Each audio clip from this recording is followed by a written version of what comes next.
Hello, everybody, and welcome to this second episode of Creative Beat. My name is Stephen Nderitu, the founder of Karakana Initiative, and I'm very happy to bring to you this second episode. I have waited for a long time to share this kind of information because, from my own personal experience, the more understanding you have about how the creative industry works, then it's going to bring you more opportunities. It's going to bring you more understanding, which means that you can make more money, you can diversify your revenue streams, and eventually your whole system about your creativity and artistry is going to be an efficient one. So today we are going to talk about the creative industry sectors and subsectors. I'm tempted to say the Kenyan one, but then what I'm about to share is more or less a global standard. It's the way the creative industry operates in most parts of the world. And we have around 9 core subsectors in the creative industry. So what am I trying to say?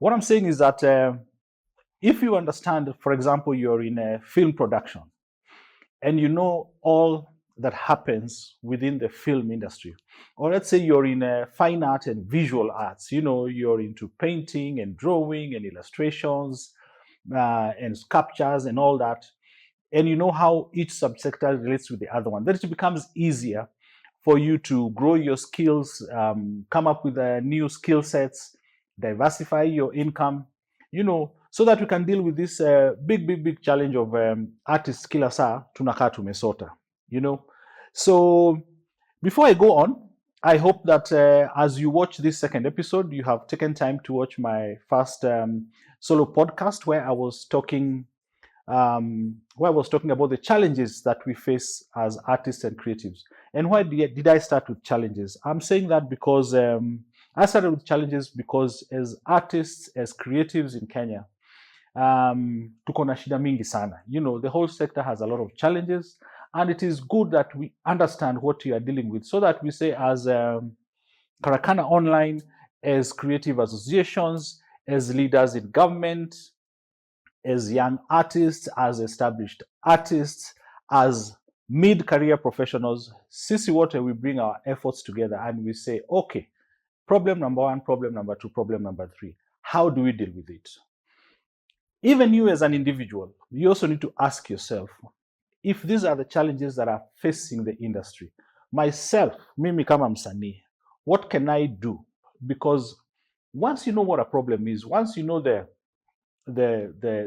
dynamics, the DNA of a problem, then a solution is within reach. But until we understand the challenges that we are dealing with, then hatutasonga vizuri sana. So that was my first episode, and in this second episode, it is my belief that if we understand how the creative industry is set up, how it operates, the core sectors, the subsectors, the domains where you can make money, then it is going to equip you with knowledge, with information that you can make better decisions. You know which lines of making money you can pursue, and that will be a good thing. So off to the first thing.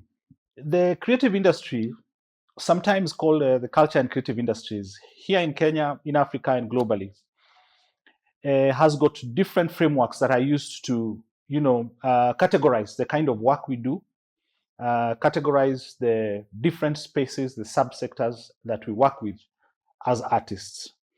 However, in this session, I have picked 9 core categories so that you understand that if you're going to be an artist or a creative, then the main thing that you do has to fall in at least one of these 9 main categories. So, and on to them, the first one is culture and heritage. Now, I start with this one because I have a lot of passion in cultural festivals. I have a lot of passion in our African heritage. Mambo ya ikifika ni our traditions, our culture, how we express ourselves creatively as Africans is something that is very, very close to my heart. So the second thing is performing arts. Performing arts, of course, is music. We've got live music, we've got theater, so many things that fall under that. The third one is visual arts and crafts. The fourth one is audiovisual, film, and media. Some people may just call it TV and film, but then you will realize that in these days, because of the expansion of the creative space, a lot of these names will keep changing. Then we also have publishing and print media. We deal with magazines, we deal with blogging, we deal with newspapers, mambo ya radio, all those things in that category. Then we have digital and interactive and gaming.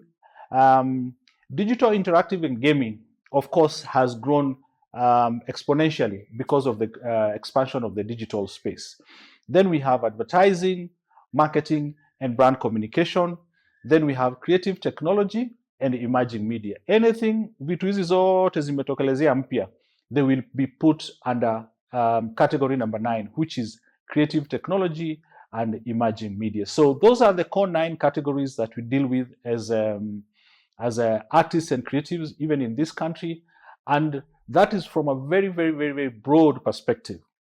So what next now? I want us to go step by step in each of these categories so that you can get to understand. But just before I do that, I want to explain something.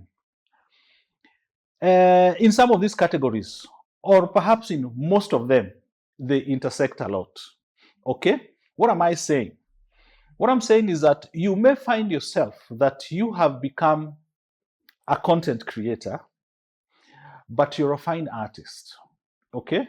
You're a content creator, but you're a fine artist.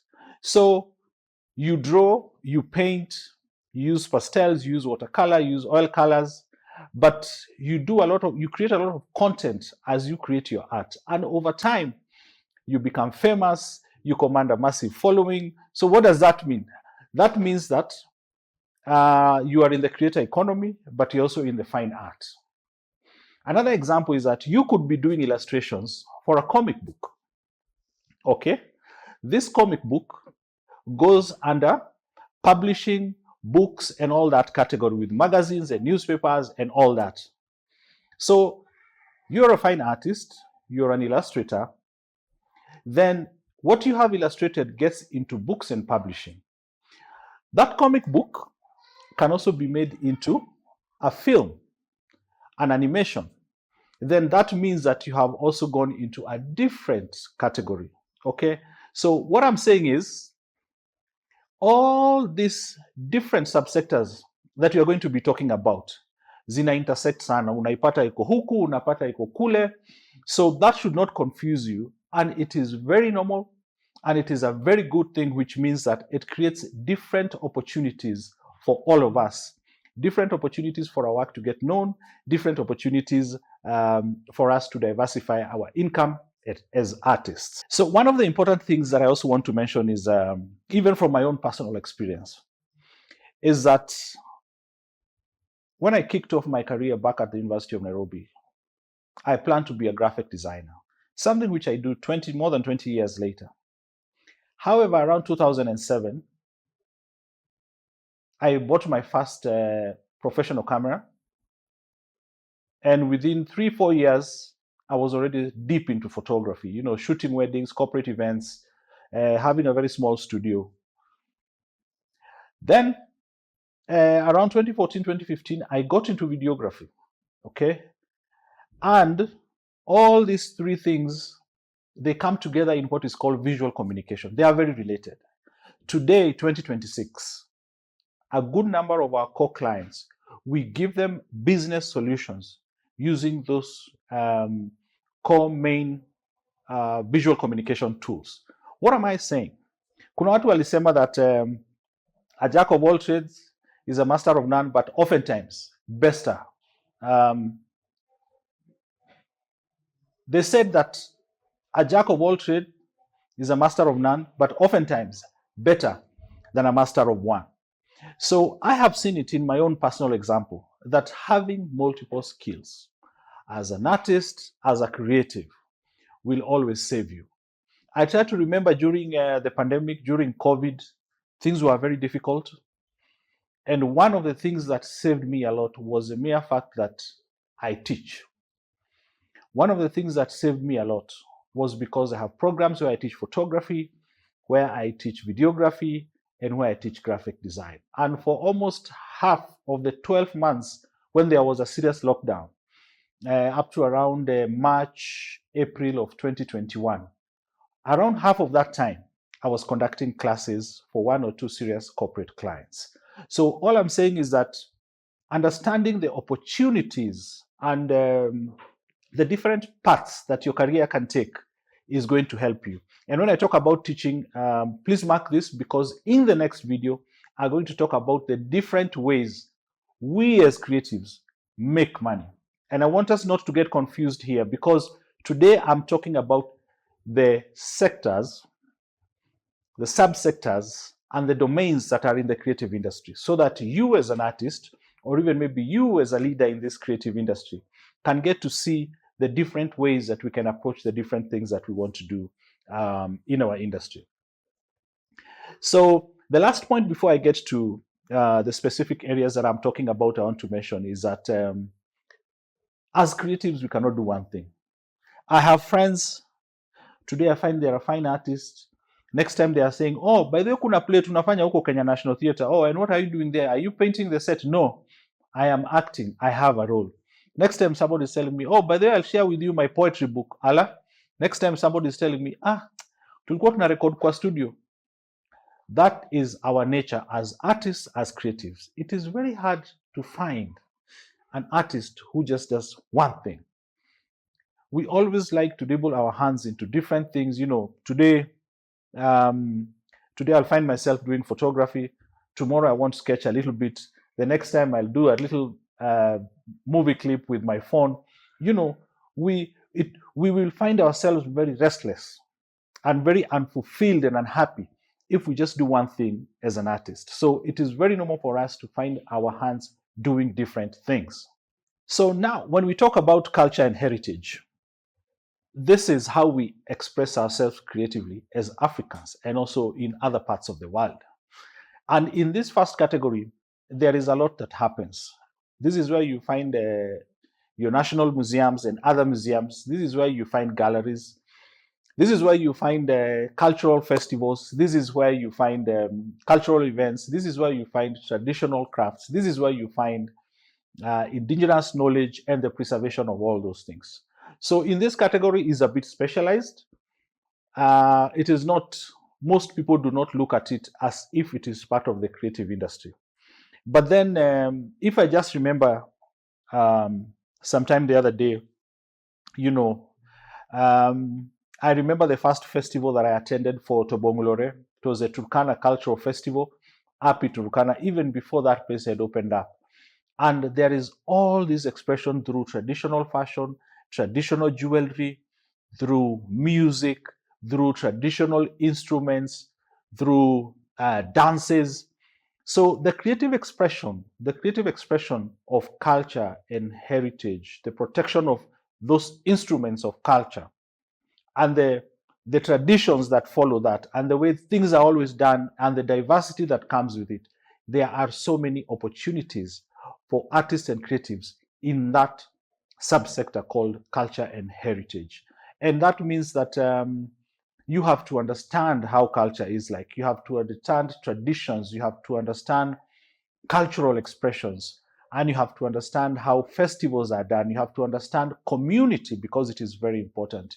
You have to understand things like oral tradition and so many other aspects of culture and heritage. The culture and heritage space is a very interesting one because, like I have mentioned, it operates in a very community-driven and, do I call it, public-driven kind of environment. Ikifika ni mambo ya cultural tourism or cultural festivals or museums or archives, those things are mostly run by communities. They are mostly run with the government and other public institutions. They are mostly run with collaboration with like NGOs. And there is a very slim opportunity for private entity involvement. So it is good to understand how that operates. The other thing about this space of culture and heritage is that it needs authenticity. Okay, you would not want to walk into a museum and see fake things. You don't want to walk into a gallery and see fake things. You do not want to go to Masai Mara and find a karaoke jumping just because he's wearing Masai shukas. You know, authenticity becomes very, very, very, very important. The other important thing about if you have an interest in this culture and heritage space is that value is derived from the experience. Okay, it means that if you attend the Lamu festival, how you feel when you're diving into the water or when you're being carried by a donkey in the narrow streets of Lamu, or if you go to a Swahili dance, the music you listen to, the experience is how you derive value from it. So as you think about, should you think about getting your career into culture and heritage, then you must understand that the experience that people feel, that is what is becomes important. The other important thing is that ethics, like I have said, becomes very, very important. If you remember that there has been a long debate for many years about a lot of artifacts that were stolen from Africa, and they are in exhibition in Europe and others are in the US. And then it becomes so ethically, these things belong to us in Africa. So there is no room to play games in culture and heritage. Authenticity is very important. Ethics are very important. And some of those things become the hallmark of culture and heritage space. Next, I want to talk about performing arts. The second category is about music, is about theater, is about jazz, is about puppets, is about circus, is about modeling and pageantry, is about things that mostly are done in front of a live audience. And in this category of performing arts, for the longest time, kabla tukuja stories of social media, it was one of the categories that defined, celebrities, because they were known. When you're at Churchill Live and Churchill is performing, or Eric Omondi is performing, or Teacher Wanjiku, or any other person is performing, then that person is a star at that time. Now it has changed a little bit because when you have your phone, when you have your camera, you can just perform there and you will grow your own audience.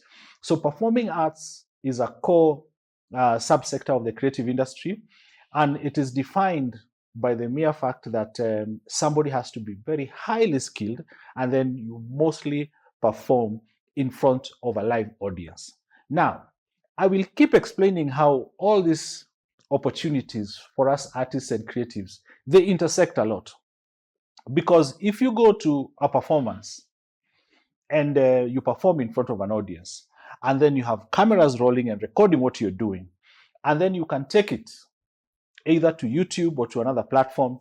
The American comedian Dave Chappelle performs in front of an audience, records, and then you'll go and watch him on Netflix. So therein comes in another series of ways to monetize different aspects of the creative sector. And for performing arts, as long as it is recorded, then it shifts into another category and creates more opportunities for monetization.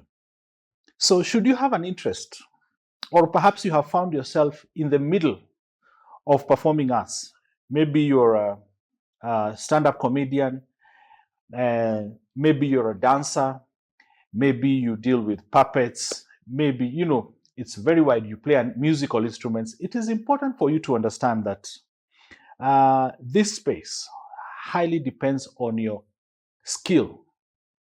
The more flawless you are with the guitar, the more flawless you are with the trumpet, the more flawless you are with the saxophone, the more skill you are with drums, the better you will be, the more known you will be, and the more opportunities there will be for you.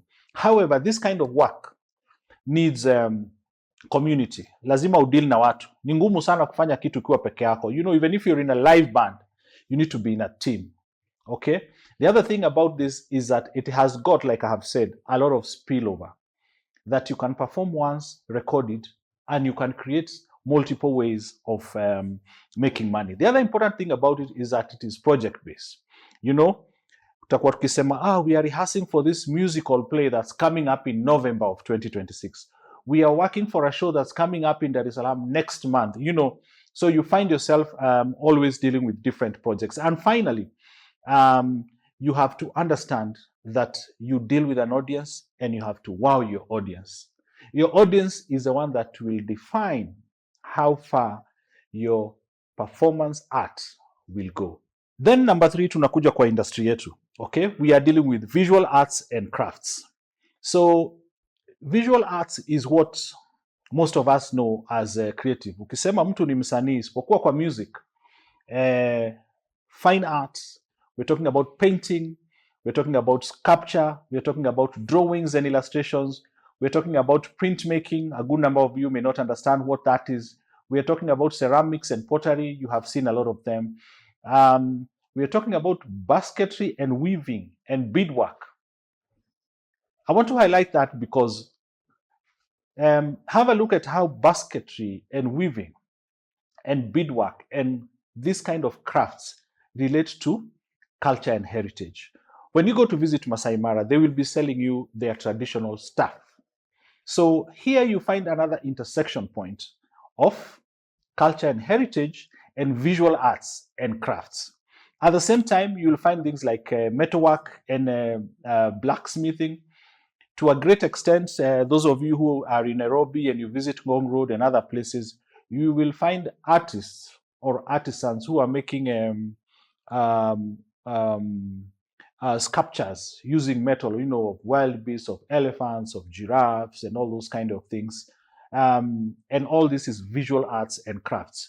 We also deal with things like glass blowing. We have to deal with leatherwork, which the government has been pushing a lot as a byproduct of hii industry ya nyama, Kenya Meat Commission, what, and all that. We also have to deal with things like batik and tie and dye and making of fabrics. Again, you will realize that this making of prints and decorating fabrics relates to fashion design, okay? And then we deal with mixed media art, we deal with installations, we deal with graffiti and street art. And then, tumefikiwa, fine art photography. Fine art photography means photography that is more artistic and less of just journalistic or just reporting or documentary, okay? So the category of fine art that is captured using photography, then that falls in this category of visual arts and crafts. So this is a very good category, and it has most of what kind of artists who operate kivyao. In this space, a lot of this work, mostly what you do, you can work alone. I mean, you can just go in your house and weave things. You can go in your house and paint on t-shirts. You can just stay in your house and do your illustrations and make your money. It's a little bit of a solo affair. So if you're a visual artist or you're an artisan who makes crafts, it is important you understand that the space you're operating in. Number one, the kind of work you do feeds other forms of, feeds other categories of the creative sector, okay? It will take an artist, wale mnapenda kuona music festival, you will find all those murals which work as backdrops of the plays and the dramas that are staged at the National Music Festival, and even at other different levels in the whole ecosystem. So it is highly likely that what is produced in the visual arts and crafts category feeds into other forms. It is in the textile design in this category that you will find fashion benefiting from. At the same time, his space inakuanga na, some people may call them wenyewe, some people may call them gatekeepers, but you'll find that visual arts and crafts, you have to deal with curators, gallery owners, kuna mabroka huko who can really help you to get to other kinds of markets. So it is important that you understand how this space operates, and then once you know how it operates, then it will help you to position yourself very well. This space also has great potential to scale, to multiply in terms of intellectual property, that once it is protected, then you can find ways to multiply things that you have created or have designed, as long as you protect yourself using intellectual property ecosystems. The other important thing is that you mostly need objects to create value, okay? You need to use wood to create a sculpture. You need to buy paints and paper or another material to create a painting. You need inks to do drawings. You need, so in this space, you deal with a lot of objects. You need raw materials. You need to purchase other stuff so that you make other stuff. So it's a very interesting field. And finally, it depends on your personal skill and craftsmanship and level of finesse. You know, unaona mtu akichora that the best way they draw, then the more you master what you do, the more people notice your work. And essentially, that level of mastery, the higher it goes, then the higher you should be able to earn if you are in the visual arts and crafts space. Now, there is another space that we want to call design and creative services. Fourth category, design and creative services. Now, many of you hear the word design, you know there are so many categories. Graphic design, like myself, fashion design, interior design, user interface, user experience kind of design. There is another category that it could be a bit controversial if I mention it here. But in some categories, especially in some countries in the European Union, architecture. You know, architecture, you could design living spaces. Even those who are outside, they do environmental design, you know, living spaces indoors, living spaces outdoors. Architects are designers. They design living spaces, they design houses, they design tall skyscrapers. And that takes creativity, which has to blend with function. The same way for us graphic designers, we create visual communication. But we have to consider the function of the communication so that it works. But at the same time, it has to be creative. It has to capture your attention. So that is the function of design. In fashion, we have to design apparel. But then the clothes must be comfortable for Manuela when he's printing. Okay? The swimming costume has to be streamlined for swimming. Okay? It has also to look good for the brand that sells that swimming costume. So design a lot of times has to meet function and creativity or aesthetics. And function is always very important because you can have something that is, you know, looking all stunning, but then if it's not functional, it beats the purpose. So under this category, there are many other subcategories that fall under it in terms of design. We have industrial design, we have a product design, every object that you use, the camera in front of me, the TV that you watch, the phone that you use, the items that you use in the kitchen, in the bathroom, the things that, the parts of a car, everything that is manufactured is designed. Your handbag, your laptop bag, everything. It comes out of a factory. Somebody sat down and designed and decided that this will be the shape, this will be the thickness. This is how this mouse feels when you touch it. This is how the keypad of the PlayStation gaming console is going to look like. That is either product or industrial design. Okay. Then we have textile design.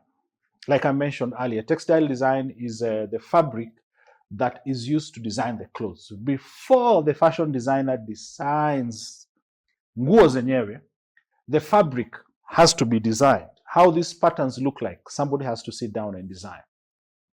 Then when we talk about creative services, we have to think about the things that support those designs, okay? It may not necessarily be the artistry and the function and how they converge. That is at the heart of design. But you may find that there are things like exhibitions, like sets for plays, sets for TV, things to do with lighting. So these are creative services that are within the creative sector, and they support other aspects of the creative industry. So number 4, creative services and design is a very important category. And what are some of the core features that define this creative services and design category? So number 1, like I have mentioned, is that we are solving problems. We are solving problems. So, for example, we have a government that the Kenyan population feels is not doing enough. SHA is not working. There is no money in our pockets, blah, blah, blah. So the guys in government have to engage communication consultants, experts, including graphic designers, to come up with campaigns. That means in the design space, what is done is also largely team driven, or do I say client driven? That means the client comes with a brief and they say, I have this problem, I need this solution. They say, niko na hii nyumba, I want the interiors to look like they are Middle Eastern, or they are Japanese or Chinese, or they are African touch. So the client gives the designer a brief. I want you to design for me a Kikuyu themed outfit to go with for Aurora show. So there is a lot of instructions, or there are very direct instructions that you get from the client. The other interesting thing about this kind of work is that there is always a very systematic way of doing things. You get the brief, you create initial sketches, you give the client, they approve, you improve, you get the final one, project done. There is always a very consistent workflow in terms of design work that is done. Hapa hakunanga madhogodhanyo, hakuna kufanya mambo tu vwa. There has to be a very, very consistent way, or a series of processes that you have to follow to get this done. Finally, I must mention that design category has a very high level of integration across other sectors. Okay, you will find that in film, you need designers to design sets. You need stylists to deal with the fashion sense of a film, a show, a theater production, a musical, costumes, all that. So all these things that are designed, they strongly feed into other sectors. And even when you think about the creative services that we have, if you think about things like lighting, if you think about things like how graphics displays affect exhibitions and expos and those kind of things. So there is a very higher than normal integration in the design category, in the design spaces, into other sectors of the creative economy. Number 5, we look at audiovisual, film and media. Some people may just simply call it TV, film and radio. That is true, but to a point, because that's what it was kitambo. But now, again, because of the internet, because of social media, because of digital media, the space for audiovisual, film and media has exploded. What are we talking about? We're talking about film production. We're talking about documentary filmmaking. We're talking about television production. We are talking about music video production. We are talking about animation, video editing, cinematography, sound design, voiceover and dubbing. We're talking about screenwriting. We're talking about film distribution. I must also mention that we are talking about broadcast, TV and radio, because that's one of the biggest, broadest mass communication tools that we have today. TV and radio is one of the biggest, especially in a country like ours here in Kenya. I must remind you that TV is still big. We still watch Citizen TV a lot, especially people outside Nairobi. We still watch NTV, we still watch KTN. We have started watching our vernacular stations. They are still very big. Radio is still very big. Look at the growth of vernacular stations in this country, and they have big listenership. It's still very big.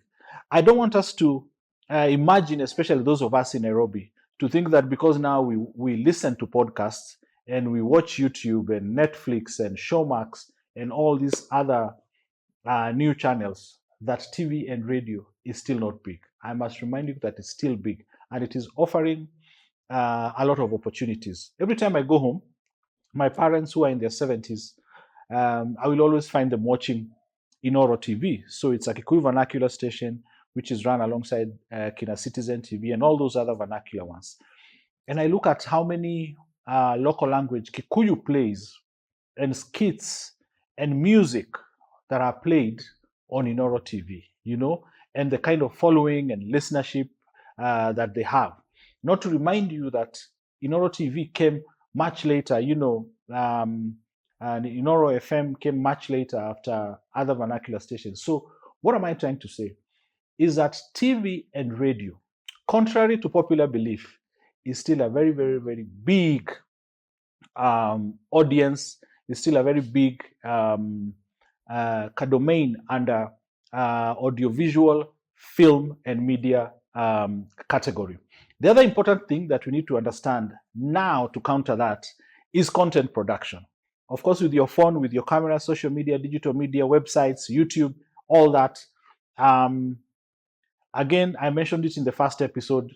Imekuja na vishindo, imekuja, and it has just scattered everything, and it has gone all up to around number 2, number 3 in terms of the revenue that are being generated globally across all the 9 main categories of the creative industry.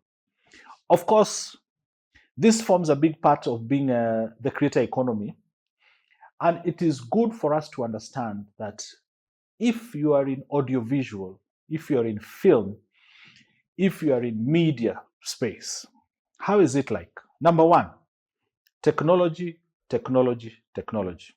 Technology is involved at a very, very, very, very big scale. Number 2, storytelling. Okay? Whoever the people, our influencers, the guys who we love online, whether they are celebrities on TV or on TikTok or on Facebook or on Twitter or on Instagram, hata wale wengine wako Snapchat, storytelling.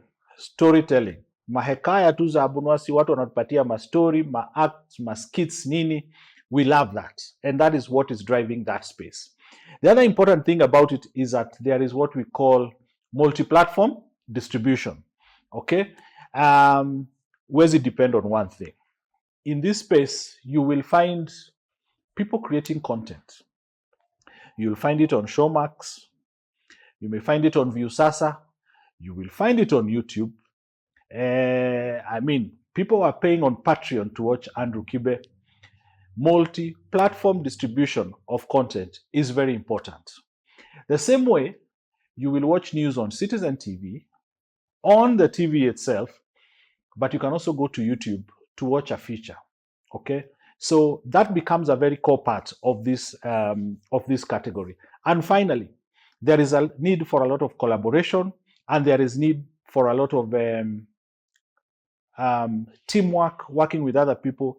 By the time somebody is producing something, I mean, we just saw it the other day when the young man Speed was in the country. He has a crew. He has people flying drones. He has camera people. He has his security people. It's teamwork. It's very hard in as much as those who are starting off can do it alone. But for most people, as it grows, it has to be teamwork. There are no two ways about it. So the audiovisual, film, and media space is perhaps at the heart of the creator economy. And it is perhaps one of the fastest growing that is also incorporating all the others. It is the one that is multiplying. It has the power to multiply what all the other 8 sectors of the creative industry produce. It has a potential to create a lot of opportunities, even in this country, because of that aspect of multiplying. Then we get to category 6, which is called publishing and print media. Of course, by very large scale, print has been shrinking a lot. We've been saying for years, print is dying. Haijakufa bado. But I can tell you, especially after the pandemic, print has shrunk a lot. And so it has translated things like books and magazines. Now, the Nation newspaper, they want you to read online. People Daily, they give you an e-paper. All of them, they are launching apps. They are giving us soft copies. They want us to read on the website, etc., etc. So in this category, what do we have? We definitely have book publishing. We have magazine publishing. We have newspapers. We also have academic and educational publishing. Then we have ebooks, of course, which have become very popular because it is much easy, to design your ebooks and distribute them even without printing. Then we have things like printing services. Then we have bookstores and distribution. You have your Somanami, you have your Kibanga Books, you have your Nuria Store, Textbook Center, and very many other outlets that distribute these books. Then we also have other categories of things that people publish, like poetry, like children's books. I mentioned comic books and graphic novels, and very many other things that fall under that category. So this is a space that is also changing very fast because electronic forms of sharing information have taken over. Siku hizi si watu wengi who still want to flip pages of a book. They'll rather, read it on a tablet, read it on a laptop, read it online, read it on a Kindle. In as much as we are still printing books, it is a shrink space. You'll find that people will write blogs, they'll post their articles online. Perhaps after some years, then they'll say, okay, let me compile them and publish them and package them into a book. So for those of you who have an interest, or perhaps you're already in this space, it is important to understand what are the core things that define this space for publishing, books, newspapers, magazines, and all these kind of print media. If you are keen on publishing and print media, it is important that you understand that the kind of things that happens in this space, there is a lot of structure. There is a lot of structure that pursues. I'm currently working on 2 books related to this kind of information that I'm sharing. And you have to structure the information that you want to put in a book, in a magazine, in a newspaper. Structure. There is no way you will get into publishing or print media and not follow certain rules of structure. Number 2, pia hii space inakuanga na wenyewe sana. Okay? The publishers, the book printers, the people who sell, in as much as self-publishing has become very important. Traditionally, kuna gatekeepers wengi sana kwa hii space. But of course, online media and digital media is democratizing everything. So it's a good thing that it's changing. So we cannot mourn and wail that they are gatekeepers. We are like, now we know. You can self-publish our books. No money to print. I'll distribute it as an ebook. So it is important to understand how it works. Number 3, this space works with a lot of intellectual property. You cannot just go and duplicate other people's books. Juzi muliona vijana wamepelekwa kotini because they were distributing PDFs of Kina Nation newspapers, standard newspapers on WhatsApp. Watakukujia, because the protection of intellectual property on this is very, very serious. You have also seen stories of Kenya Copyright Board and the police, raiding print houses because they are printing other people's books and making money, harvesting where they did not plant. So those kind of things are very, very important to understand.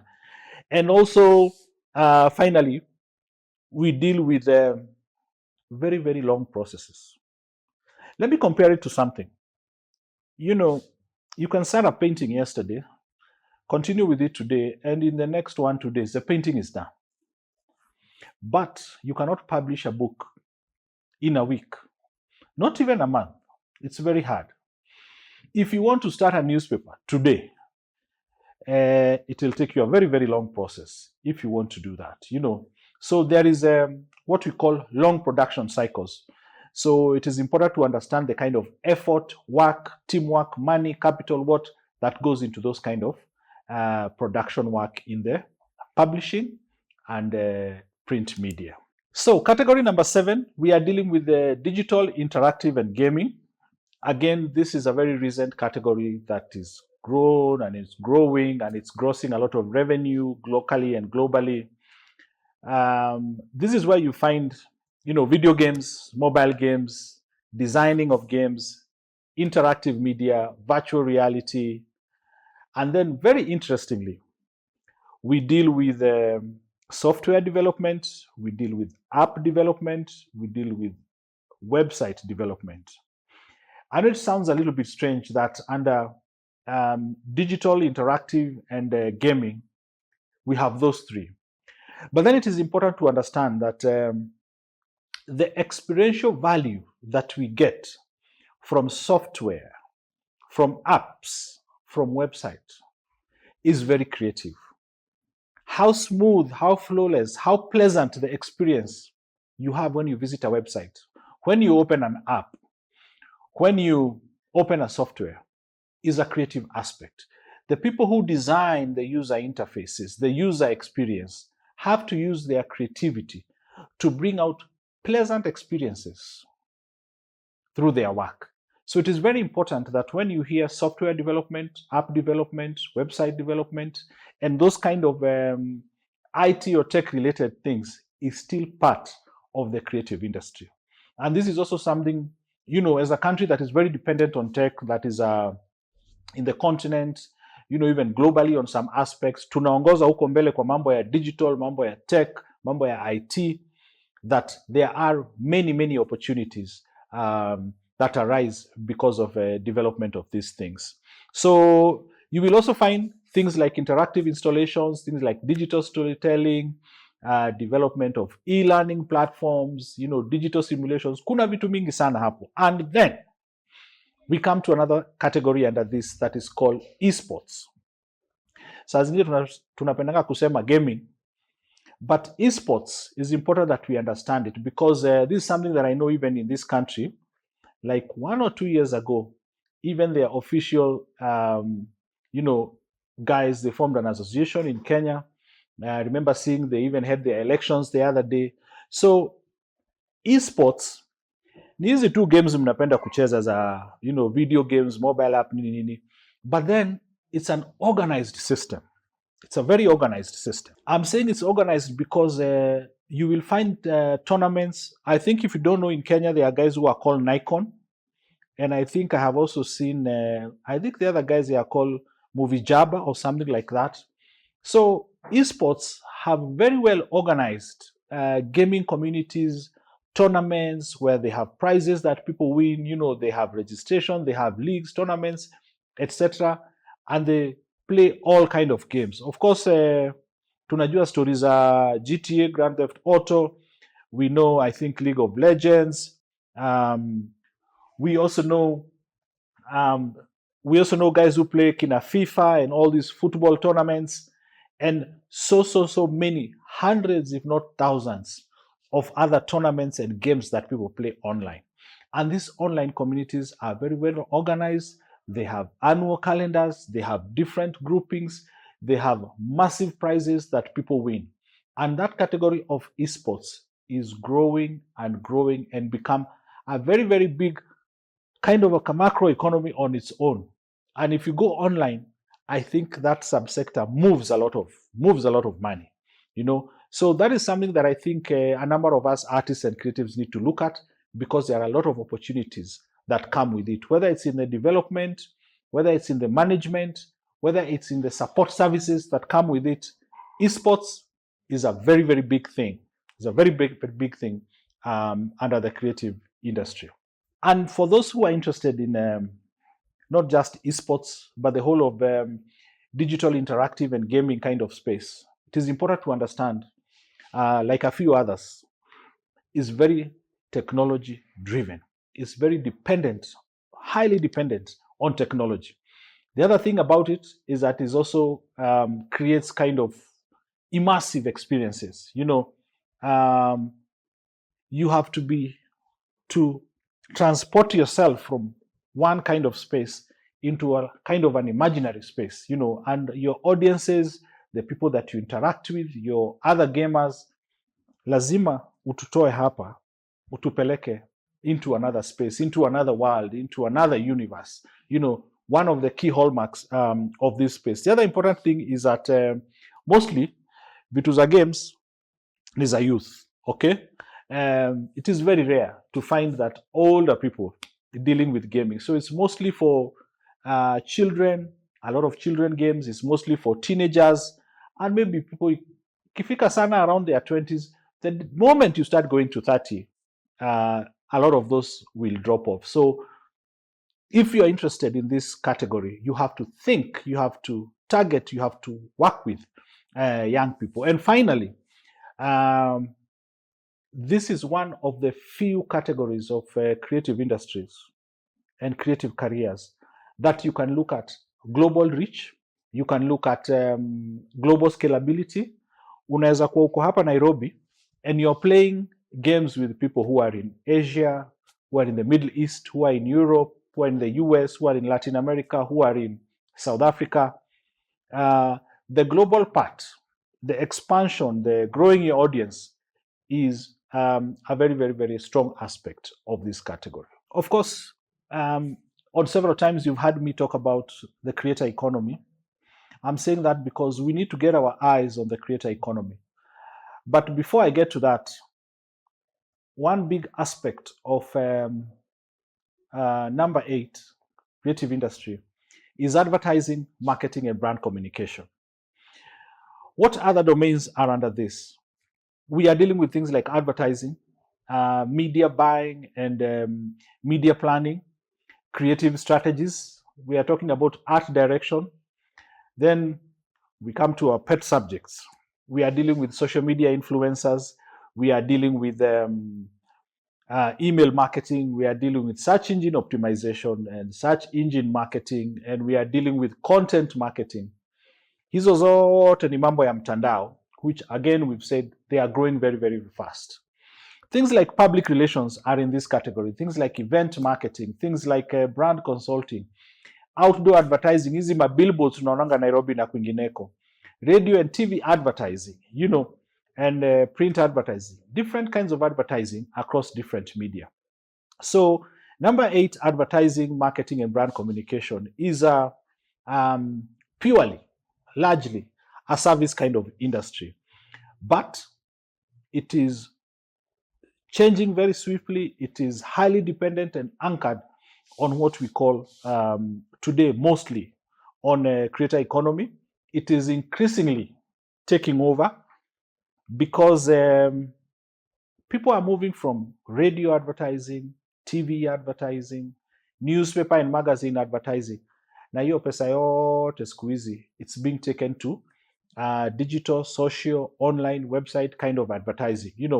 Today people would rather pay Google, they'd rather pay Facebook, they'd rather promote their posts on TikTok or Instagram or Twitter than to go to pay to a radio station or a TV station or a newspaper.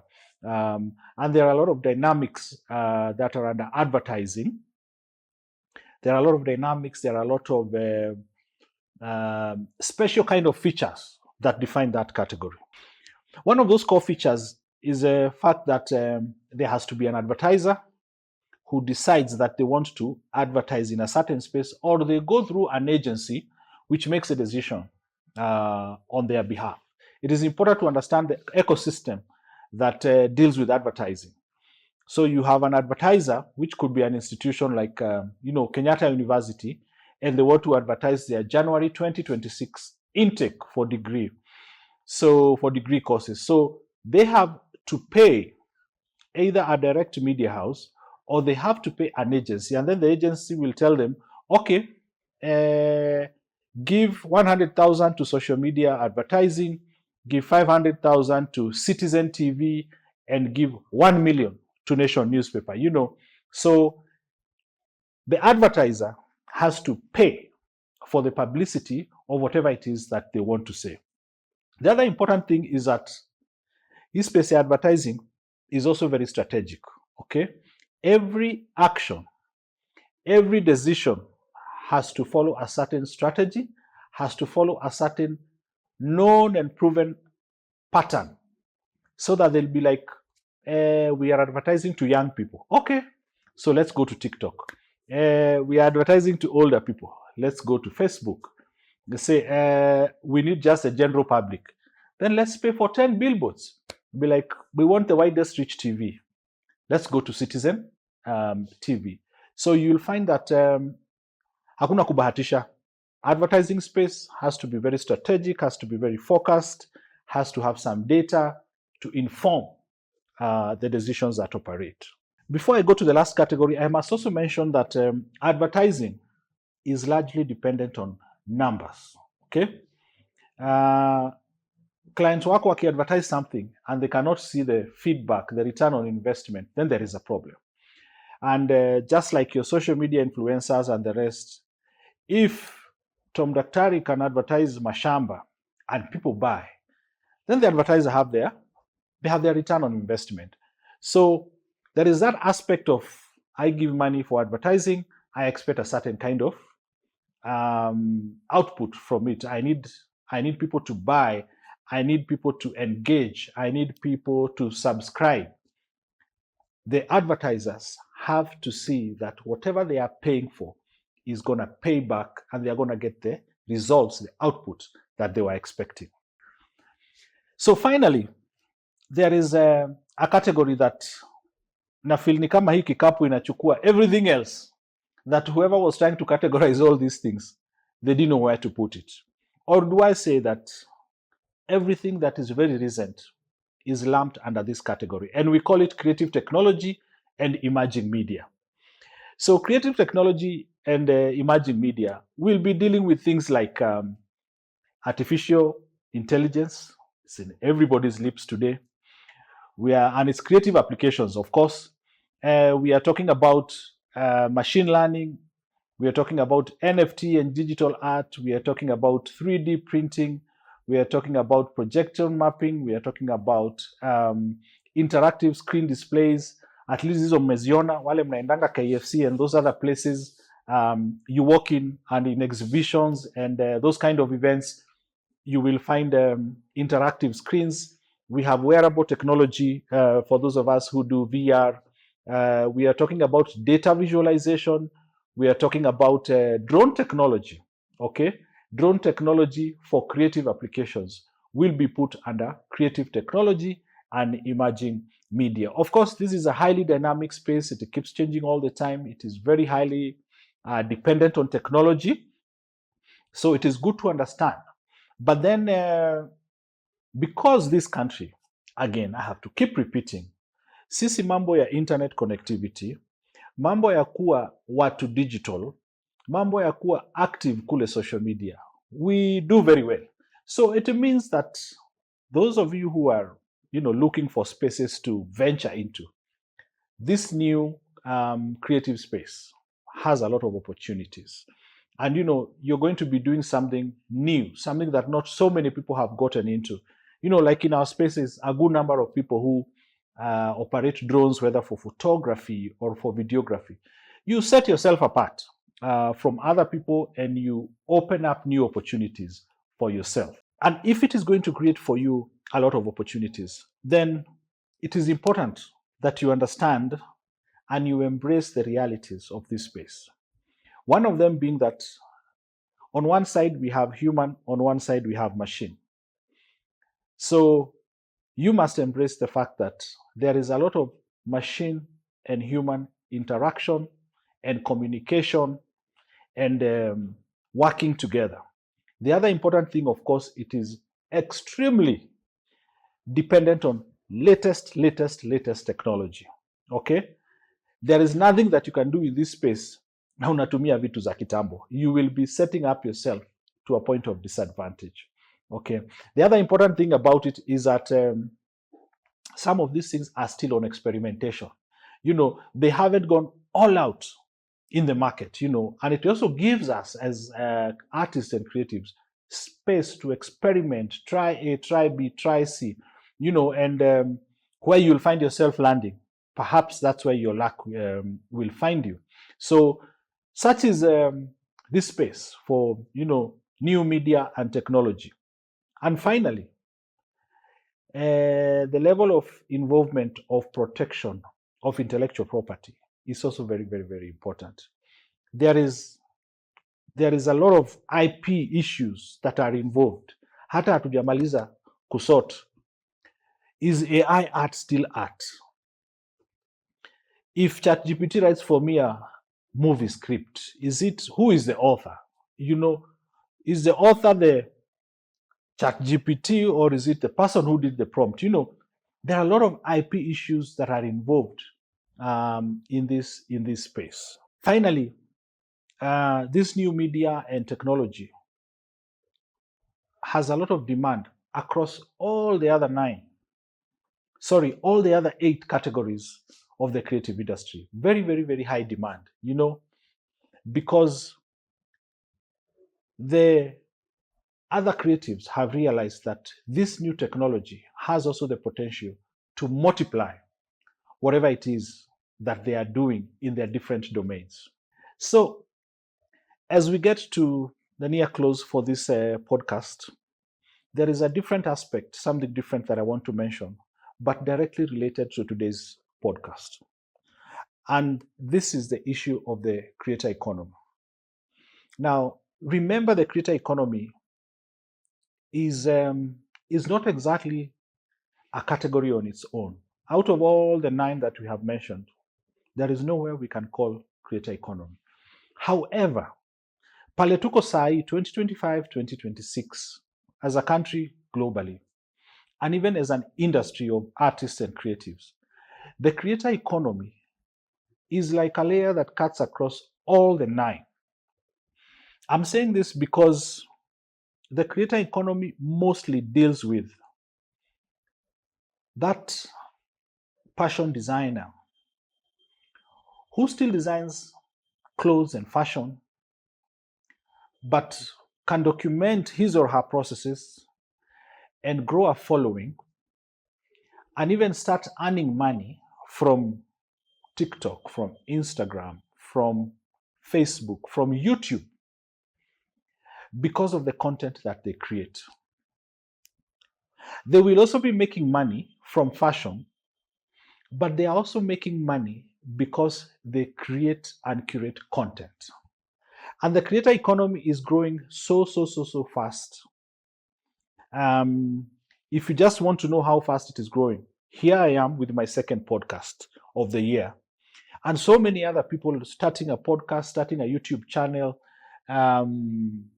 follow me on TikTok, follow me on this other place, because the digital media has opened up an entirely new kind of space for people to make money. The important thing about the creator economy is that it can help anything else to grow. Any category you think about the creative industry can be multiplied, can create new opportunities to make money through the creator economy. So that is a very important aspect. But I hope that down the line, perhaps episode 4, 5, 6, I'm going to get really, really deep into the creator economy, because like I have said elsewhere and before in this series, the creator economy has the potential to create a lot of jobs, not just in Kenya, but Africa and other parts of the world where already a lot of people are making a lot of money. So that's it for this podcast. I hope that my explanations, my listings, my illustrations of the creative industry, the 9 core categories, and the different subcategories or subsectors that fall under not just Kenya's creative economy or creative industry, but even globally.